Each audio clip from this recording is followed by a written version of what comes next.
नमस्कार दोस्तों। मेरी कहानी का शीर्षक है अगर तुम मायके गई तो वापस इस घर में मत आना। सुयांश अपनी पत्नी सुनंदा पर भड़क रहा था। कई महीने से सुनंदा नोट कर रही थी सुयांश हर छोटी छोटी बात पर रिएक्ट करता, लेकिन आज तो हद हो गई। तुम पर सिर्फ मेरा अधिकार है। तुम ये मत भूलो कि अब तुम मेरी पत्नी हो। एक लड़की की शादी के बाद जब उसकी सारी जिम्मेदारी उसके पति और ससुराल वालों की होती है, तो लड़की पर पहला अधिकार भी सबसे पहले उसके पति का होता है। शादी के पहले तुम्हारी इच्छाएं तुम्हारे घर वाले पूरा करते थे, अब मैं करता हूँ। क्या मैंने कभी कोई कमी रखी? तो हुआ ना हुआ तुम पर मेरा पहला अधिकार। सुयांश अपनी पत्नी सुनंदा से कहता है। सुनंदा भी कब गलत बात का साथ देती और चुप रहती। सुनंदा बोली, अच्छा मैं कोई सामान हूँ जो आप मुझ पर अपना अधिकार जमा रहे हो? जो भी बात आपने अभी अभी कहीं वो किस वेद पुराण में लिखी है? क्या आपने इन सभी चीज़ों के लिए कोर्ट से या मुझसे सहमति ली थी? मांग में सिंदूर क्या भर दिया आपने? मेरा स्वाभिमान खरीद लिया। आप ये भूल गए, आपने अगर मेरी ज़रूरतों को पूरा किया है तो मैंने भी अपने जीवन के इतने वर्ष आपके और आपके परिवार के नाम किया, तो ज़्यादा किसने किया इसका हिसाब लगाइए। तब सच सुनंदा की सास कमला जी वहीं बैठी थी। वो बोली, हाय हाय बहू, ये कैसी बातें कर रही हो? कभी औरत भी पर उसके पति का अधिकार होता है। तुमने कुछ अनोखा नहीं किया जो तुम ऐसी बातें कर सकती हो। सुनंदा बोली, तो सासू माँ आपके बेटे ने भी कुछ अलग नहीं किया, उन्होंने भी वही किया जो फर्ज था। तो कम से कम गलत बात में आप अपने बेटे का पक्ष मत लीजिए। मैं कोई सामान नहीं जो आपका बेटा मुझ पर अधिकार जमाए। मेरे हिसाब से तो मेरे माँ बाप से जो दहेज दिया उस हिसाब से आपका बेटा मेरा गुलाम हुआ। पर मैंने तो आज तक कुछ नहीं कहा, लेकिन यहाँ भी गलती मेरी है। और उस वक्त मैंने आवाज़ उठाई होती तो आज मेरा स्वाभिमान को यूँ रौंदा ना जाता। कमला जी बहू की बात सुन तिलमिला गई। ये कैसी बात कर रही हो बहू? 4 किताबें क्या पढ़ ली और नौकरी क्या कर गई? तुम्हारे जो पाँव में जमीन पर टिक नहीं रहे। सुन रहे हो सोयांश, तुम्हारी पत्नी क्या कह रही है? इसलिए मैं कहती थी गांव की लड़की से ही शादी कर लो। सीधी सादी लड़की को इतनी परेशानी नहीं होती। इसके तो सपने ही इतने बड़े हैं कि कहाँ से इससे समझौता होगा। सुनंदा बोली, भूल जाइए, आजकल गांव की लड़कियां कोई गंवार नहीं बल्कि शिक्षित हो चुकी हैं। अपना अच्छा बुरा सब समझती हैं। अब कोई लड़की छोटे से बढ़ती गाय नहीं होती। और मुझे ये समझ नहीं आ रहा मैंने ऐसा क्या कर दिया जो आप सब मुझ पर राशन पानी लेकर चढ़ गए। मैं तो बस इतना ही बोल रही हूँ कि मेरे माता पिता को भी मेरी ज़रूरत है। मुझ पर उनका हक पहले है, क्योंकि इस दुनिया में मुझे वो लेकर आए हैं।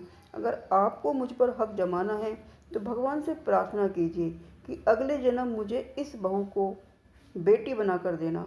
कमला जी बोली, बहू तुम्हें नहीं लगता तुम ज़्यादा बोल रही हो? तुम्हारे माता पिता की तुम अकेली संतान हो, तो इसमें हमारा क्या दोष?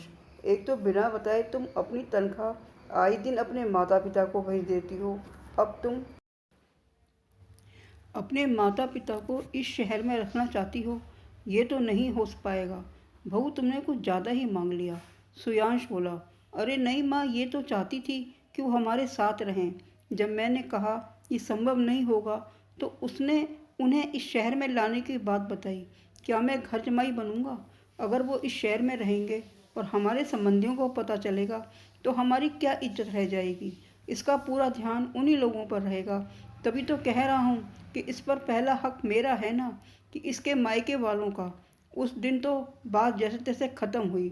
सुनंदा ने सोचा कैसे वो अपने माँ बाप को छोड़ दे।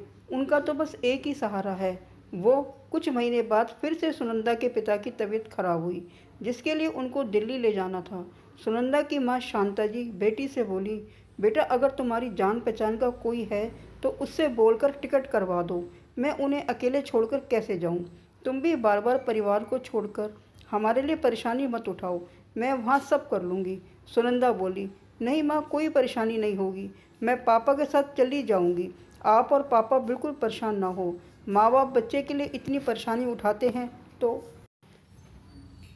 क्या एक बेटी बाप के लिए इतना नहीं कर सकती?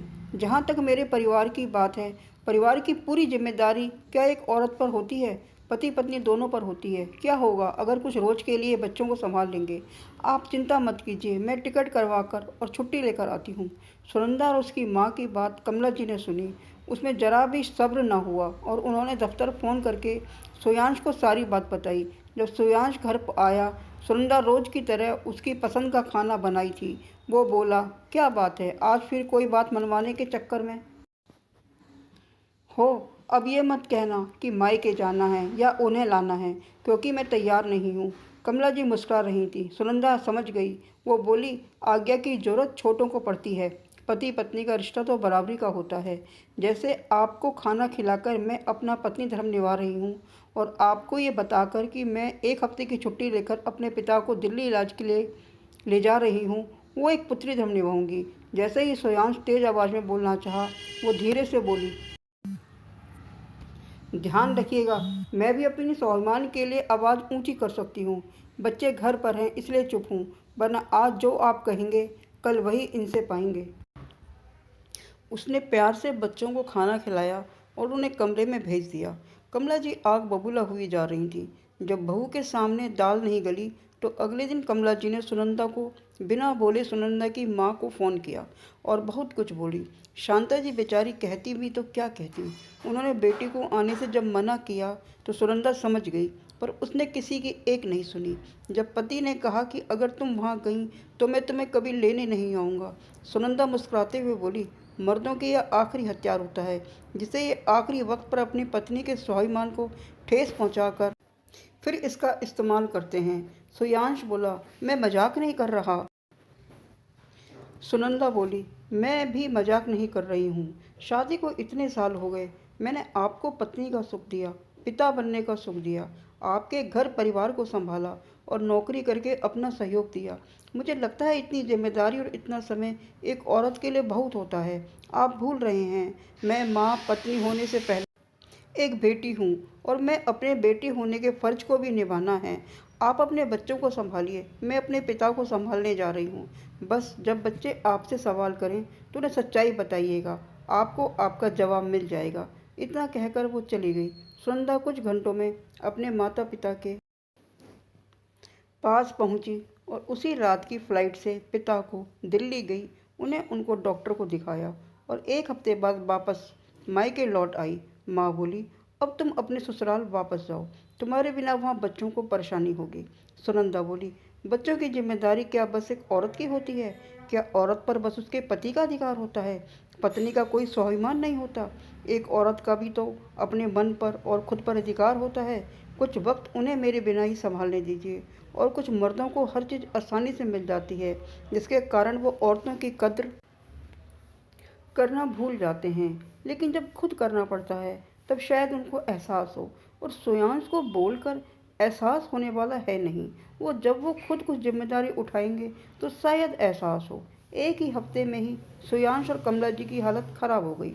बच्चों के सवाल का जवाब वो दे नहीं पा रहे थे। सुनंदा की बेटी जो दीपा 14 साल की थी, उसने अपनी माँ को फ़ोन किया और सारी बात बताई। सुनंदा ने उसे समझाया। दीपा उस दिन तो शांत हो गई। अगले दिन वो अपने छोटे भाई का काम कर रही थी तो श्रेयांश बोला, मेरी बेटी तो बड़ी हो गई और अपने भाई का भी ध्यान रखती है। दीपा बोली, मैं इसका ध्यान रखती हूँ, पर इस पर कभी अपना अधिकार नहीं दिखाऊंगी। कमला जी बोली, देख रहे हो, ये सब जरूर इसकी माँ ने इसे सिखाया होगा। सोयांश बोला, नहीं माँ, कोई भी माँ अपने बच्चों को गलत बात नहीं सिखाती। हो ना हो, हम जो कर रहे हैं उसी का ये असर है। बच्चे कहते नहीं, पर देखकर वो सब समझते हैं। मेरी ही गलती है, जो बात मैं इतनी रोज से समझ नहीं पा रहा था, मेरी बेटी कुछ बातों ने मुझे समझा दिया। आप सोचिए, कल को अगर सुनंदा के पिता की जगह मैं रहा तो मुझे कैसा लगेगा। सुयांश ने अपने एक दोस्त को उसी शहर में सास ससुर के लिए घर ढूंढने को कहा और शाम में सुनंदा को फ़ोन करके बोला, मैं नाराज़ क्या हुआ, तुम तो मुझे भूल गई। इतने साल का साथ क्या इतना कमज़ोर होता है कि साथी अगर भटक जाए तो क्या अगला उसे भूल जाता है? सुनंदा बोली, मैंने तो खुद पर और अपनी हर खुशी पर आपको पूरा अधिकार दिया, पर आपने खुशी और अधिकार चुना और जिम्मेदारी और मेरे स्वाभिमान को भूल गए। आज जरूर बच्चों ने आपसे कुछ कहा होगा जिसके कारण आपको एहसास जागा। काश कि आप मेरी जगह रह कर देखते। तब आपको परिस्थिति समझ में आती। सोयांश को अपनी गलती का एहसास हो चुका था। कमला जी को थोड़ा वक्त लगा, आखिरकार उन्हें मानना ही पड़ा। सोयांश बड़े आदर साथ सुनंदा को वापस लेकर आया और कुछ महीनों बाद उसके साथ जाकर एक घर उसके माँ बाप के ले लिया और वक्त रहते उन्हें शिफ्ट किया ताकि सुनंदा परिवार और माता पिता दोनों को संभाल सके। अब सुनंदा को कोई दिक्कत नहीं होती, अपने घर और माता पिता की जिम्मेदारी को अच्छे से निभा पा रही थी। इस कहानी से हमें ये शिक्षा मिलती है, दोस्तों, ऐसा क्यों होता है कि एक लड़की के विवाह के बाद उसके पति या ससुराल वाले उसे अपनी जायदाद समझने लगते हैं। मांग में सिंदूर भर देने से क्या पति पत्नी के स्वाभिमान को खरीद लेता है? क्या उसकी पत्नी का उसके माता पिता के प्रति कोई जिम्मेदारी नहीं होती? जहाँ ससुराल वाले चाहते हैं एक बहू उनके घर को देखे, तो माँ बाप के प्रति बेटी की जिम्मेदारी भी होती है। शादी के बाद कैसे वो अपने माँ बाप को भूल जाए, बल्कि इस जिम्मेदारी को पूरा करने में पति को अपनी पत्नी का साथ देना चाहिए। यहाँ कुछ बातें मैं अपनी तरफ से कहना चाह रही हूँ। जैसा सुयांश ने करा, अपनी पत्नी सुनंदा को समझा, ऐसे लोग अगर अपनी पत्नियों को समझने लगें, अपने परिवार के प्रति अपनी जागरूकता को समझें, तो आज जो घर टूट रहे हैं, आज जो घरों में कलेश चल रहा है, तलाक हो रहा है, वो रुक सकता है। अगर आदमी पुरुष जागरूक हो जाएं तो कलेश खत्म हो जाएगा, तलाक खत्म हो जाएगा। अगर आपको मेरी यह कहानी अच्छी लगी हो तो लाइक, कमेंट, शेयर और सब्सक्राइब करें और अपने सुझाव कमेंट बॉक्स में अवश्य लिखें। Thanks for watching my video. Next video में शीघ्र ही मिलते हैं। धन्यवाद।